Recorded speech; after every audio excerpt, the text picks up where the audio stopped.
छोटा सा रीजन था जिसका नाम था लिगुआरिया। लिगुआरिया में ये रेवोल्यूशन लाना चाहता है, लेकिन ये रेवोल्यूशन फेल हो जाता है और इसको फिर क्या कर लिया जाता है भाई, राजा जो है यहाँ का पकड़ लेता है, पकड़ करके इसको एग्जाइल में भेज देता है, भागो तुम इसको। ठीक है, देखो भाई ये एक बहुत ही बेहतरीन टैक्टिशियन था। ठीक है, जैसे तुम लोग मार्वल की मूवीज वगैरह देखते होगे तो लोकी को जानते हो, तो ये भी एक टाइप का लोकी का ही वेरिएंट है। ठीक है, तो एक चीज होती है जिसको बोलते हैं सॉफ्ट पावर, कि तुम्हारे पास ऐसा कोई हम वॉर करके नहीं जीत रहे हैं, लेकिन हाँ इतना पावर है कि हम अगर तुमको आंख भी दिखा दिए तो तुमको समझ में आ जाएगा कि हाँ हम क्या चीज़ है। भाई ये ऑलरेडी पावरफुल हैं अगल बगल के देशों से, लेकिन ये चाहते थे कि हम कंप्लीट डोमिनेंस बना करके रखें। तो कंप्लीट डोमिनेंस कैसे बनेगा? कंप्लीट डोमिनेंस बनेगा अपना पावर दिखा। देखो आयरलैंड फेमस किस चीज़ के लिए भाई? आयरलैंड इज फेमस फॉर, सबसे पहले वो यूएफसी का फाइटर है कोनर मैकग्रेगर, उसके लिए फेमस है भाई। ठीक है, इसके अलावा Ireland is famous for potatoes.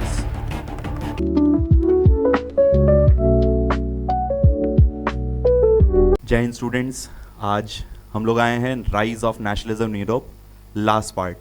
तो जो लोग इसके पहले के वीडियोस नहीं देखे हुए हैं जाकर के एक बार फिर से वीडियोस देख लें, और अगर कुछ भी डाउट आता है, कुछ भी समस्या है तो भाई कमेंट बॉक्स में शेयर कीजिए। ठीक है, तो देखो हम लोग बात कर चुके थे एज ऑफ रिवॉल्यूशंस के बारे में बात हो रहा था, डिफरेंट टाइम पे रिवॉल्यूशंस चल रहे थे। 1830 से 1848 तक का टाइम बहुत ही इंपॉर्टेंट पीरियड था in the history of Europe. ठीक, उसी टाइम पे हम लोग ऑटोमन एम्पायर का फॉल देखे, जब ग्रीस को ये लोग, ग्रीस के ऊपर ये लोग अटैक किए थे, ग्रीस को जो है कि कॉलोनी बनाए हुए थे, लेकिन फिर उसके बाद ग्रीक वॉर ऑफ इंडिपेंडेंस होता है, तो वहाँ पर 1831 में फिर ट्रीटी ऑफ कॉन्स्टेंटिनोपल साइन होता है। ये चीज़ हम लोग देख लिए थे। फिर उसके बाद धीरे धीरे लिबरल्स का रिवॉल्यूशन चालू होता है, फ्रैंकफर्ट पार्लियामेंट होता है। ठीक है, जर्मनी का यूनिफिकेशन होता है। और हम लोगों को इसके आगे की बात करनी थी। अगला इवेंट जो होता है बहुत ही इंपॉर्टेंट, वो था यूनिफिकेशन ऑफ इटली। ठीक है,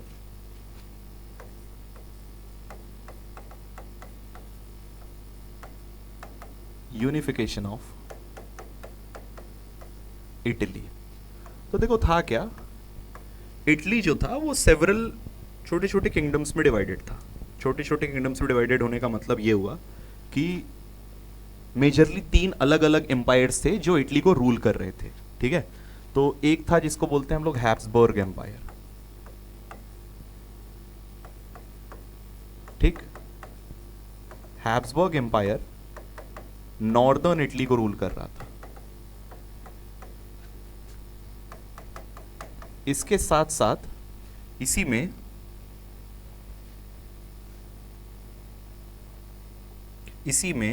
जो सेंट्रल इटली वाला पार्ट था उसको वो पेपल स्टेट था। पेपल स्टेट मतलब वहां पर पोप रूल कर रहा था। ठीक है, पोप जानते हो कौन होता है? देखो भाई, सेंट्रल इटली मतलब जो रोम वाला पार्ट था।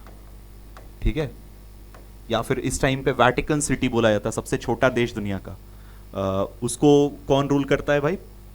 पोप रूल करता है, इसलिए उसको पेपल स्टेट कहा जाता है। ठीक, इसके साथ साथ जो तीसरा इंपॉर्टेंट एरिया था वो था kingdom of 2 Sicilies.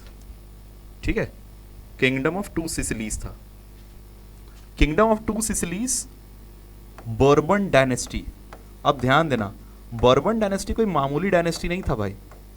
Bourbon dynasty के जो स्पैनिश रूलर्स थे, अब देखो फ्रेंच रूलर्स तो थे ही, उसके साथ साथ कुछ स्पैनिश रूलर्स थे, वो southern part of Italy rule कर रहे थे। ठीक है, या फिर इसी को हम लोग बोलते हैं किंगडम ऑफ 2 सिसिलीज। 2 आइलैंड है वहां पे। वेट,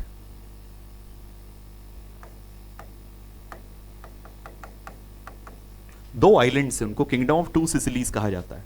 ठीक है, तो ये ऐसे छोटे छोटे एरियाज में Italy was divided.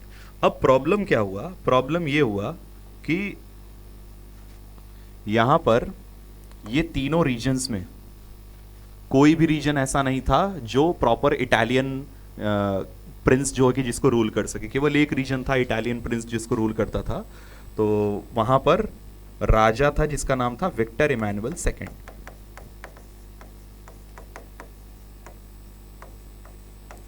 Victor Emmanuel second. ठीक है, तो अब हुआ क्या, विक्टर इमैनुअल सेकेंड के इंटरफेयर करने से पहले 1831 में, ठीक है 1831 में हम लोग ऑलरेडी बात किए हुए थे गिसेप मेज़िनी के बारे में। तो गिसेप मेज़िनी क्या था, एक रेवोल्यूशनरी लीडर था जो कि इटली को यूनिफाई करना चाहता था और इटली को एक नेशन स्टेट बनाना चाहता था। तो देखो होता क्या है, 1831 में मेज़िनी क्या करता है, मेज़िनी रेवोल्यूशन लाना चाहता है। कहाँ पर, एक ऐसे ही छोटा सा रीजन था इसी में जिसका नाम था लिगुआरिया। ठीक है, एक छोटा सा रीजन था जिसका नाम था लिगुआरिया। लिगुआरिया में ये रेवोल्यूशन लाना चाहता है, लेकिन ये रेवोल्यूशन फेल हो जाता है और इसको फिर क्या कर लिया जाता है भाई, राजा जो है यहाँ का पकड़ लेता है, पकड़ करके इसको एग्जाइल में भेज देता है कि भागो तुम यहाँ से। ठीक है, फिर 1848 में वापस रिटर्न दोबारा से वापस आता है, लेकिन वहां पर भी वो रेवोल्यूशन करने की कोशिश करता है, वो भी फेल हो जाता है। अब होता क्या है, लेकिन अब फेल हो रहा है इसका ये मतलब नहीं है कि भाई इसका कोई इंपैक्ट नहीं पड़ रहा है। ठीक है, कभी कभी तुम फेल होते हो, कभी कभी तुम नीचे गिरते हो, लेकिन हाँ तुमको पता होता है कि अब नेक्स्ट टाइम जब आएंगे तो इसका मतलब नेक्स्ट टाइम हम जीत के ही जाएंगे। ठीक है, तो 1831 में मजीनी ट्राई करता है, 1848 में भी ट्राई करता है, लेकिन इसी के बीच में हम लोग डिस्कस किए थे कुछ सीक्रेट सोसाइटीज बनी थी। ठीक है, ऐसी एक सीक्रेट सोसाइटी थी जिसका नाम था यंग इटली। यंग इटली कौन बनाया था, मैज़ीनी। क्या करने के लिए, इटली को यूनिफाई करने के लिए।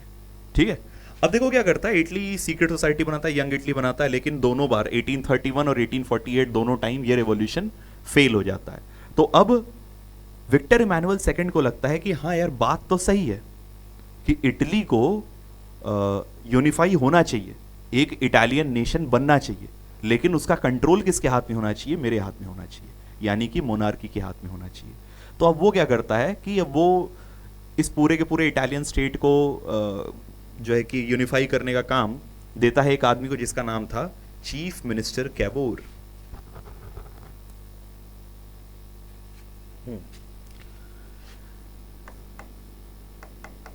चीफ मिनिस्टर, इसका नाम था कैवोर। अब भाई इसमें क्या स्पेशल ऐसा चीज था कि हाँ इसको बुलाया गया। देखो भाई ये एक बहुत ही बेहतरीन टैक्टिशियन था। ठीक है, जैसे तुम लोग मार्वल की मूवीज वगैरह देखते होगे तो लोकी को जानते होगे, तो ये भी एक टाइप का लोकी का ही वेरिएंट था। ठीक, चीफ मिनिस्टर कैवोर। अच्छा, लोकी का वेरिएंट मतलब ये आदमी ऐसा आदमी था जो हाई बॉर्न नहीं था। हाई बॉर्न मतलब कि नोबल फैमिली में पैदा नहीं हुआ था, लेकिन ये अपने आप को इस ओहदे तक पहुंचा लिया था कि जितने भी नोबल्स थे, उनका जितने भी एरिस्टोक्रेट्स हुआ करते थे पूरे यूरोप में, सबके साथ इस आदमी का उठना बैठना था।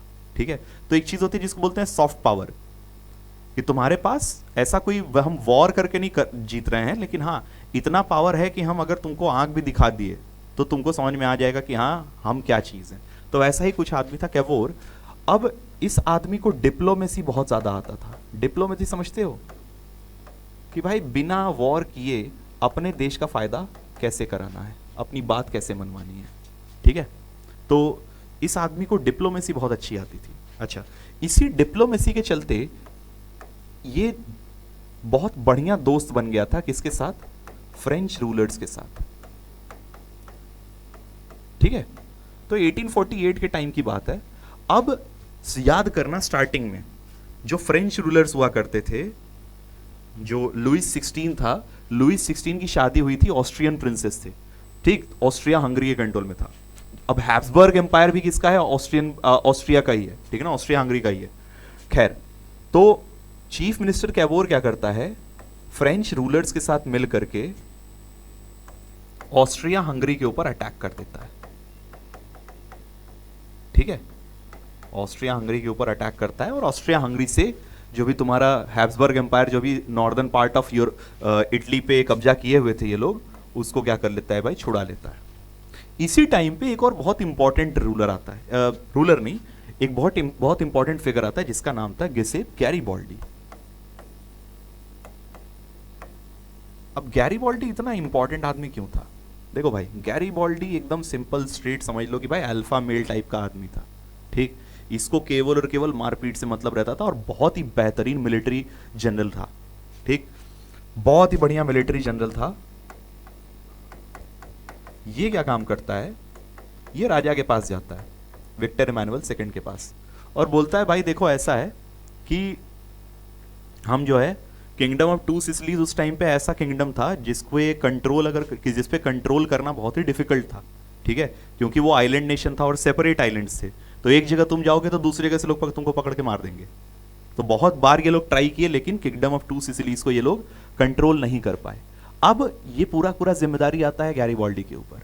तो गैरीबाल्डी जाकर के क्या करता है कि भाई बोलता है ऐसा है कि राजा साहब आप परेशान मत होइए, हमको जो है कि 500 लोग दे दीजिए, किंगडम ऑफ टू सिसिली आपके कदमों में ले आकर के रख देंगे, ठीक है। तो गैरीबाल्डी एक बहुत ही बेहतरीन जो है कि मिलिट्री कैंपेन चलाता है, जिसमें क्या करता है वो कि बहुत तेजी से अचानक से अटैक करके, एकदम स्टेल्थ अटैक करके किंगडम ऑफ टू सिसिलीज में से स्पेनिश रूलर्स को भगा देता है और पूरे के पूरे इटली को यूनिफाई कर देता है। और 1861 में जो यूनिफाइड इटली था,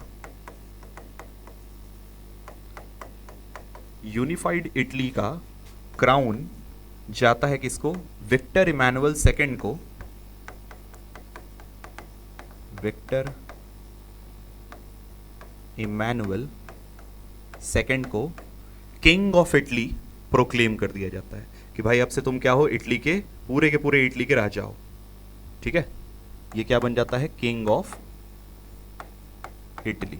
अब देखो ये जितना भी स्ट्रगल चल रहा था ना, ये पूरा का पूरा स्ट्रगल किसके लिए था? एलीट के लिए था। ये पूरा स्ट्रगल पावर के लिए था, ठीक। यहाँ पर लोगों की भलाई से कुछ खास मतलब किसी को नहीं था, किसी भी राजा को। सबको क्या करना था? अपना एरिया मैक्सिमाइज करना था, ठीक है। तो अगर ऐसा ही करना होता तो भाई रेवोल्यूशनरी से को ही करने देते, लेकिन यहाँ पर क्या करना था भाई? किंगडम एक्सपैंड करना था। इसलिए जो भी वहाँ की लोकल जनता थी, जो भी इटली की लोकल पॉपुलेशन थी, उसको कुछ फर्क नहीं पड़ रहा था कि भाई क्या हो रहा है ये, ठीक है। तो वहाँ पर इटली में इटालिया बोला जाता था, इतालिया, फिर लातालिया बोला जाता था। तो लातालिया का मतलब लोगों को समझ में आता था भाई एक विक्टर इमैनुअल सेकंड की वाइफ के बारे में बात हो रही है, ठीक है। इन लोगों को उससे मतलब नहीं था कि हाँ इटली का यूनिफिकेशन हो रहा है, नेशन स्टेट बन रहा है, क्या बन रहा है क्या नहीं बन रहा है, हमको उससे मतलब नहीं है। लातालिया लातालिया बोला जा रहा है, तो लातालिया कौन है? विक्टर इमैनुअल सेकंड की वाइफ होगी, ठीक है। तो ये पूरा का पूरा खेल था कहाँ पर? यूनिफिकेशन ऑफ इटली में क्या क्या चीज़ें हो रही थी, ठीक। इसके बाद हम लोग नेक्स्ट डिस्कस करेंगे यूनिफिकेशन ऑफ ब्रिटेन, ये जो कि बहुत ही डिफरेंट केस है बाकी सबसे। आ जाओ इसको देखते हैं।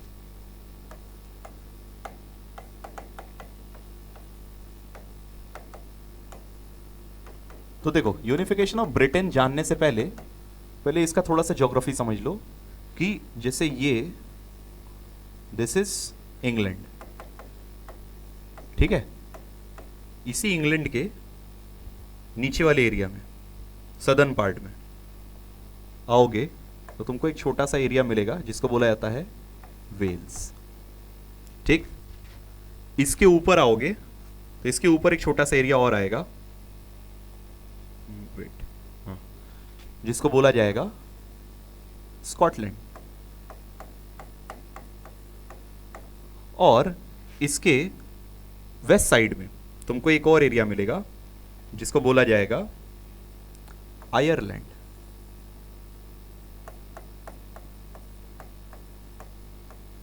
ठीक है। तो इस पूरे के पूरे चारों जगह को मिला करके, या फिर इसी में एक और छोटा सा एरिया होता है नॉर्दर्न आयरलैंड, इसको बोलते हैं। ये वाला जो पोर्शन है इसको नॉर्दर्न आयरलैंड बोलेंगे, ठीक। खैर नॉर्दर्न आयरलैंड उस टाइम पे था नहीं, पूरा पूरा आयरलैंड ही था। अब देखो है क्या, ये जो पूरा का पूरा एरिया तुमको दिख रहा है, इस पूरे पार्ट को ब्रिटिश आइल बोला जाता था, ठीक। ये पूरे पूरे पार्ट को क्या बोलते थे? ब्रिटिश आइल बोलते थे। अब ब्रिटिश आइल में क्या था कि सबसे ज्यादा पावरफुल था इंग्लैंड, मोस्ट पावरफुल, ठीक है, सबसे ज्यादा पावरफुल था। जब तक यहां पर मोनार्की का रूल था, मोनार्की का रूल तो खैर अभी भी है, लेकिन मोनार्की इंटायरली पूरा का पूरा केवल और केवल मोनार्की चल रहा था 1655 तक।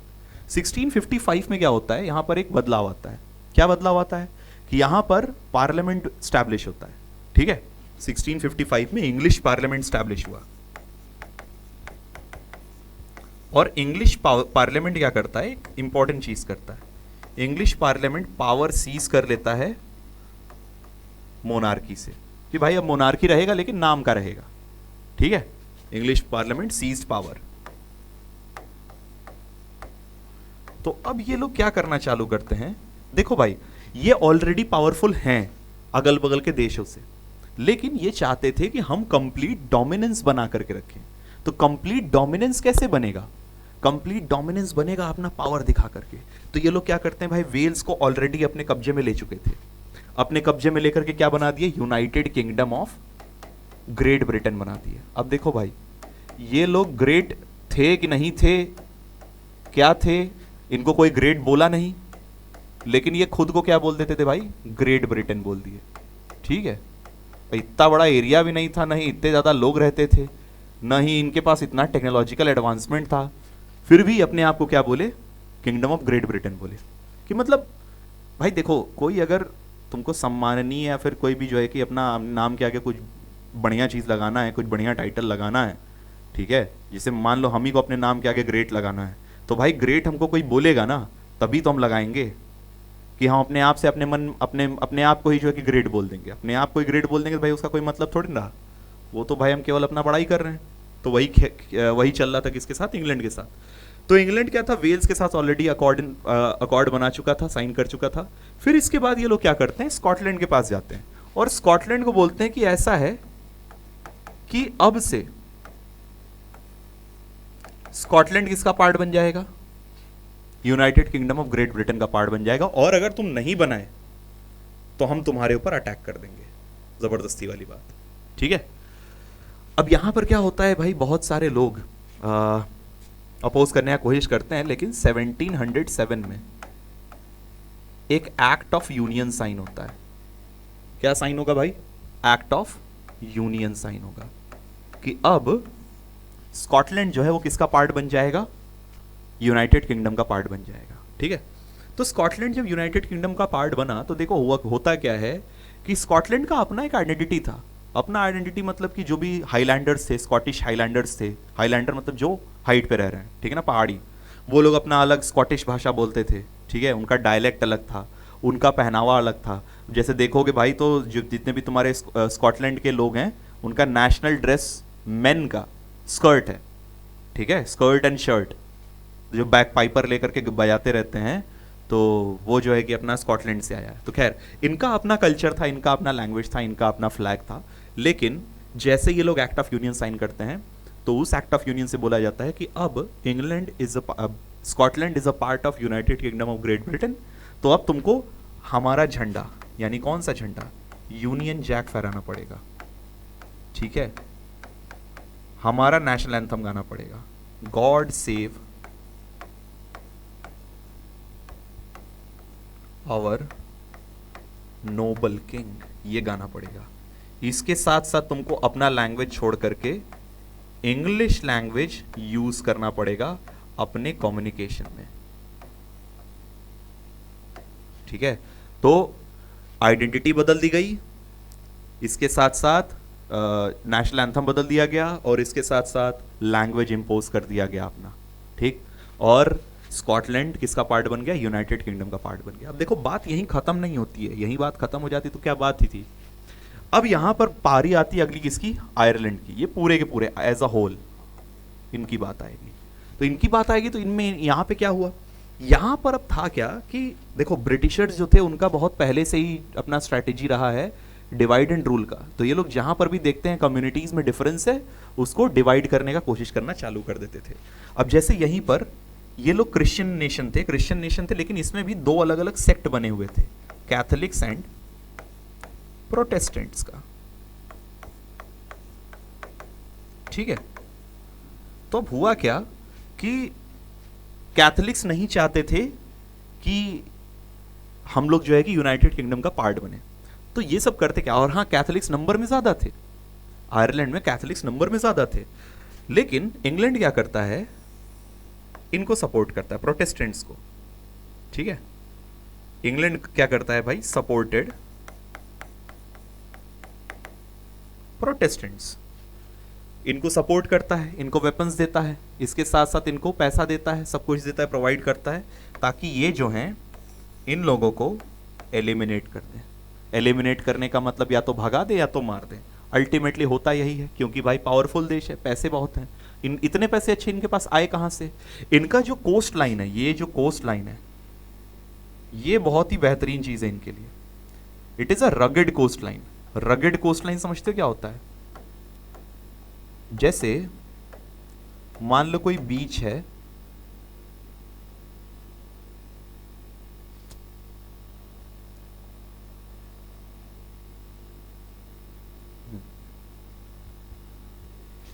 रगेड कोस्ट लाइन, मान लो कोई बीच है, उस बीच पे हमको मान लो शिप लेकर के जाना है, तो हमको क्या करना पड़ेगा? डॉक्स बनाने पड़ेंगे वहां पे, क्योंकि शिप जो है वो जब पानी कम रहता है, बीच बीच वाला हिसाब रहता है, तो वहां पर शिप अंदर तक नहीं आ पाता। तो हमको उसके ऊपर ही जो है कि अपना डॉक्स वगैरह बनाने होते हैं, जिसकी वजह से शिप हमारा जो है कि किनारे तक आ पाए। तो शिप किनारे तक नहीं आ पा रहा, लेकिन हम किनारे को शिप तक लेके जा सकते हैं। ठीक है। इंग्लैंड में गया था, इंग्लैंड में नेचुरल डॉक्स बने हुए थे। नेचुरल डॉक्स मतलब कि इनका जो कोस्ट लाइन था, इनका स्ट्रक्चर ऐसा था कि यहाँ पे बीचेस नहीं थे, और यहाँ पर डायरेक्टली शिप पूरा जमीन के पास आकर के खड़ा किया जा सकता था, लगाया जा सकता था। ठीक है। इस वजह से ये जो है, ये देश जो है बहुत पहले से ही बहुत ज़्यादा, इनकी नेवी बहुत ज़्यादा जो है कि पावरफुल हो गई, रॉयल ब्रिटिश नेवी बहुत ज़्यादा पावरफुल हो गई। इसके साथ साथ ये लोग अलग अलग, अब यहाँ से अलग अलग जगह ये लोग ट्रेड कर सकते थे। यहाँ से ये लोग अमेरिका भी ट्रेड कर सकते थे, अमेरिकन जो भी तुम्हारा पूरा कॉन्टिनेंट है, साउथ और नॉर्थ और साउथ अमेरिकन दोनों। यहाँ से अफ्रीका में भी ट्रेड किया जा सकता था, यहाँ से एशिया में भी ट्रेड किया जा सकता था। ठीक, तो हर जगह ये लोग ट्रेड कर सकते थे। इस वजह से ये लोग पावरफुल, इनके पास पैसा बहुत ज़्यादा आया, और पैसा आने की वजह से पावर इनके पास आया। खैर, तो नॉर्दर्न आयरलैंड में क्या होता है कि प्रोटेस्टेंट्स जीत जाते हैं। ठीक, इसी में कुछ कुछ लोगों के नाम, इंपॉर्टेंट नाम है, जैसे एक जने का नाम था जिनका नाम था वुल्फ टोन। ठीक है, इनका नाम था वुल्फ टोन। तो वुल्फ टोन क्या करते हैं भाई? इनका एक ग्रुप था जिसको बोलते हैं यूनाइटेड आयरिशमैन। ये लोग प्रोटेस्ट करने का कोशिश किए, ये लोग ब्रिटिशर्स का प्रोटेस्ट करने का कोशिश किए, लेकिन इनका ज़्यादा चला नहीं, और अल्टीमेटली 1801 में Ireland became a part of किसका? United Kingdom of Great Britain. ठीक है, 1801 में आयरलैंड किसका पार्ट बन जाता है? United Kingdom of Great Britain. अब देखो, आयरलैंड फेमस किस चीज के लिए है भाई? आयरलैंड इज फेमस फॉर, सबसे पहले वो यूएफसी का फाइटर है कोनर मैकग्रेगर, उसके लिए फेमस है भाई। ठीक है, इसके अलावा Ireland is famous for potatoes. तो हुआ क्या, पोटैटोज जब ये लोग अपना कॉलोनीज वगैरह बनाना चालू किए अलग अलग देशों में, ठीक है, तो आयरिशमैन या आयरिश लोग भी जो है कि कहाँ चले गए, इनके साथ गए, ब्रिटिशर्स के साथ गए, और अफ्रीका में जाकर के इनको मिला पोटैटो। अब पोटैटो के साथ अच्छी चीज़ ये थी कि भाई बहुत ही ज़्यादा न्यूट्रिशियस हुआ करता था, ईजी टू ग्रो हुआ करता था, ईजी टू स्टोर हुआ करता था। ठीक, तो ये लोग जब पोटैटो ले करके वापस आते हैं आयरलैंड में, तो लोग पोटैटो के इतने फैन हो जाते हैं कि दुनिया में बहुत ज़्यादा, सबसे ज़्यादा पोटैटो का प्रोडक्शन जो है कि आयरलैंड में होने लगा। ठीक, और एक टाइम ऐसा आया कि जब फैमिन पड़ा था, तो सारे के सारे पोटैटोज इनके जो है कि खराब हो गए थे। ठीक है, तो इसी को जो है कि द ग्रेट पोटैटो फैमिन भी बोला जाता है। ठीक है, आयरलैंड में आया था। खैर, इसी वजह से पोटैटोज से बनने वाले जो भी तुम्हारे ये सब होते हैं, अल्कोहल वगैरह होता है, वो सब भी बहुत ज़्यादा फेमस है। कहाँ का? आयरलैंड का। ठीक है, खैर वापस आते हैं।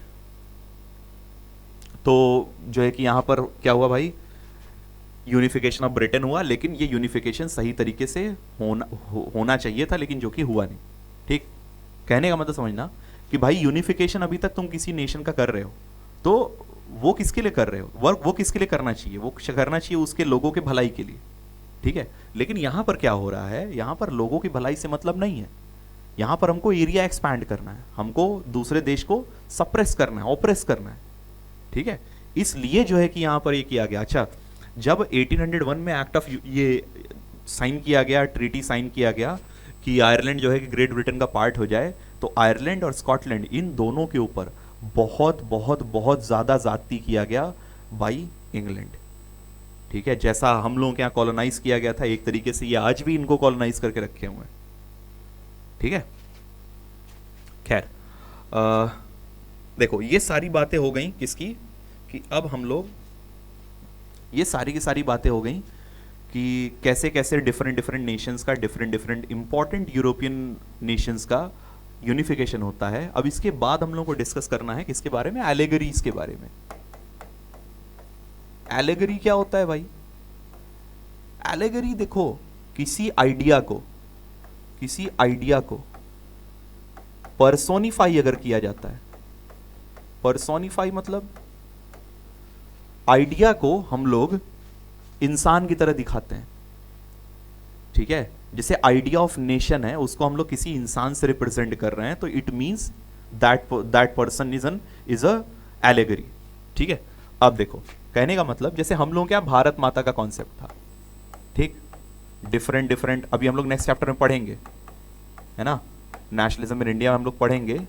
तो लोगों ने क्या किया, लोग बोलेंगे अगर कि भाई हमको अपने देश को आज़ाद कराना है, तो हो सकता है उसका उतना इम्पैक्ट ना पड़े, लेकिन अगर लोगों को ये समझाया जाए कि भाई भारत माता जो है कि अंग्रेज जो है कि उनको पकड़ के रखे हुए हैं, कैद करके रखे हुए हैं, और हमको क्या करना है, भारत माता को आज़ाद करना है, अगर ऐसा मैसेज जाता है तो इसका मतलब क्या होगा, लोगों के मन में ऐसा गुस्सा आएगा, इमोशन आएगा, और उस इमोशन की वजह से, वही इमोशन फ्यूल करता है किसी भी रिवॉल्यूशन को।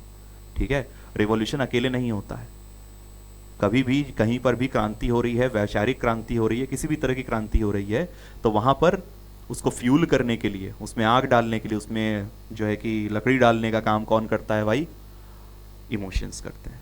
ठीक है, भावनाएं जब तक नहीं रहेंगी तब तक कोई रिवॉल्यूशन पॉसिबल नहीं है। रैशनली सोचने से रिवॉल्यूशन नहीं आता, उसके पीछे कुछ ना कुछ इमोशन होना चाहिए। खैर, तो जैसे भारत माता को एलेगरी की तरह यूज किया गया लोगों में नेशनलिज्म का भावना उत्पन्न करने के लिए, वैसे ही डिफरेंट डिफरेंट रीजन्स में, अब जैसे एक कॉन्सेप्ट आता है जर्मेनिया। जर्मेनिया माता नहीं है भाई, ठीक है, भारत माता की तरह, खैर वहां पर भी जर्मेनिया को जर्मेनिया माता की तरह ही दर्जा दिया गया। तो ये किसको रिप्रेजेंट कर रही थी, represented the idea of German nation.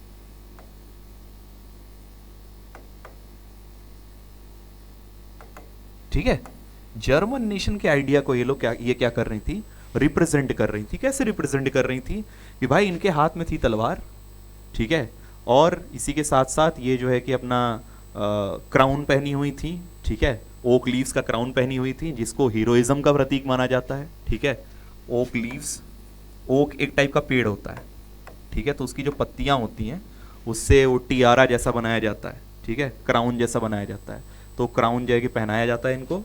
तो ये ओक लीव्स का जो क्राउन था वो किसका प्रतीक था भाई, हेरोइज्म का प्रतीक था इन जर्मन।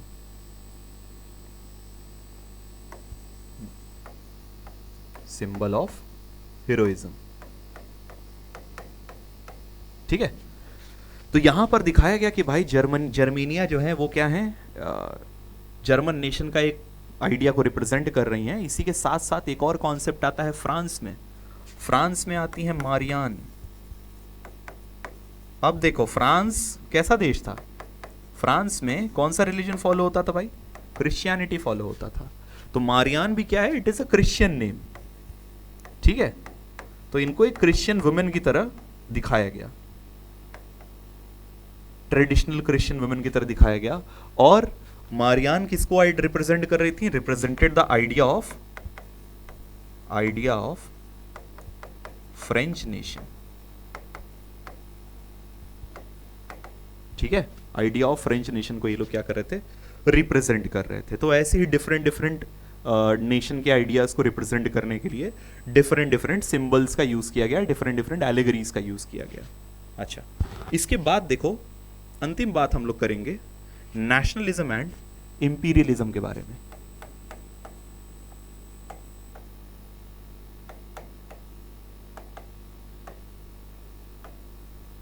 तो देखो हुआ क्या,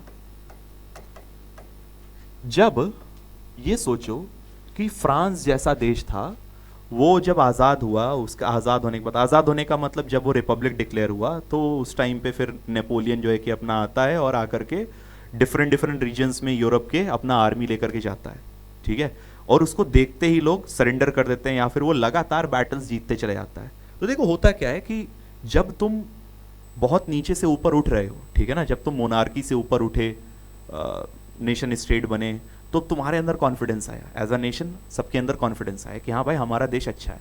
लेकिन अब जब तुम क्या करोगे, दूसरे रीजन्स पे, दूसरे नेशंस पे भी यही सेम चीज थोपना चालू करोगे, तो अब वो कॉन्फिडेंस ओवर कॉन्फिडेंस में कन्वर्ट होने लगता है, ठीक है। अब पहले तुमको लगता था मेरा देश अच्छा है, अब तुमको लगेगा मेरा ही देश अच्छा है, ठीक है। तो अब धीरे धीरे धीरे धीरे धीरे धीरे ये कॉन्कर करने वाली चीज एक दूसरे के मन में आने लगी।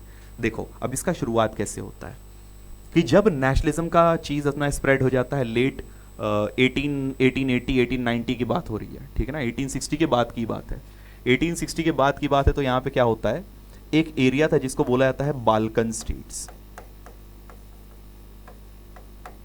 ठीक। बाल्कन स्टेट्स यूरोप में ही अपने कुछ 19-20 कंट्रीज हैं छोटे छोटे इस टाइम पे, उनको मिला करके बाल्कन स्टेट बोला जाता है। अब इसमें जैसे सर्बिया, आर्मेनिया, रोमानिया, ठीक है, ये सारे के सारे एटसेट्रा, ये सब देश थे, छोटे छोटे एरियाज थे, छोटे छोटे देश थे।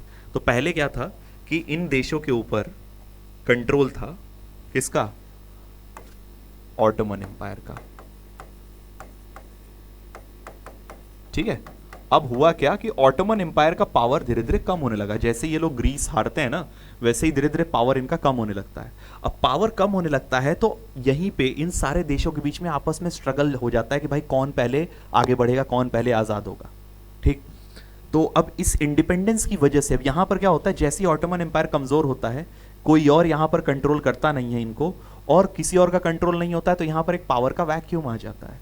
पावर का वैक्यूम आ जाता है तो अब यहां पर क्या होता है कि जितने भी नेशंस है ये आपस में कॉन्फ्लिक्ट में हो जाते हैं, ठीक है। और ये कॉन्फ्लिक्ट, अब इस कॉन्फ्लिक्ट को कौन सपोर्ट कर रहा था, जो बड़े बड़े नेशंस हुआ करते थे यूरोप में, जैसे फ्रांस हो गया, जर्मनी हो गया, रशिया हो गया, यूनाइटेड किंगडम हो गया, ये सारे नेशंस क्या कर रहे थे, इन छोटे छोटे नेशंस को एक एक करके किसी न किसी नेशन को ऐसे सपोर्ट करते थे, बैक करते थे, ठीक। अल्टीमेटली क्या होता है, इन्हीं क्लैशेस की वजह से फर्स्ट वर्ल्ड वॉर ब्रेकआउट हो जाता है, ठीक है। फर्स्ट वर्ल्ड वॉर में क्या होता है, सर्बिया में जो है कि अपना कोई आर्च ड्यूक जा रहे थे अपना, उनके ऊपर अटैक हो जाता है और उनको जो है कि गोली मार देते हैं, सब गोली मार देते हैं। तो भाई एक देश दूसरे देश के ऊपर अपना कर देता है कि हम तुम्हारे ऊपर वॉर डिक्लेयर कर दिए।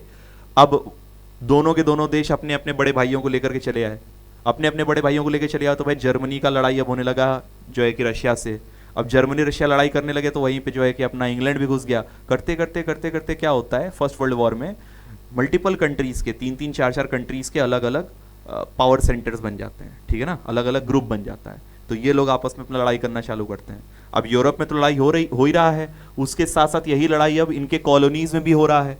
फॉर एग्जाम्पल जैसे इंडिया है, India was a colony of UK, ठीक है। अब कोई जो है कि हम लोग जो है कि वहां लड़ रहे थे, जापान में लड़ रहे थे। जापान में क्यों लड़ रहे थे भाई, क्योंकि जापान जर्मनी के साथ लड़ रहा था, ठीक है। हम लोग यहाँ जो है कि अपना इंग्लैंड की तरफ से लड़ रहे थे, ये दोनों लोग दुश्मन हो गए तो हम लोग आपस में लड़ने लगे। हम लोगों का और जापानीज लोगों का कोई जो है कि लड़ाई भी नहीं था, कोई झगड़ा भी नहीं था, लेकिन हम लोगों को लड़वाया जा रहा था।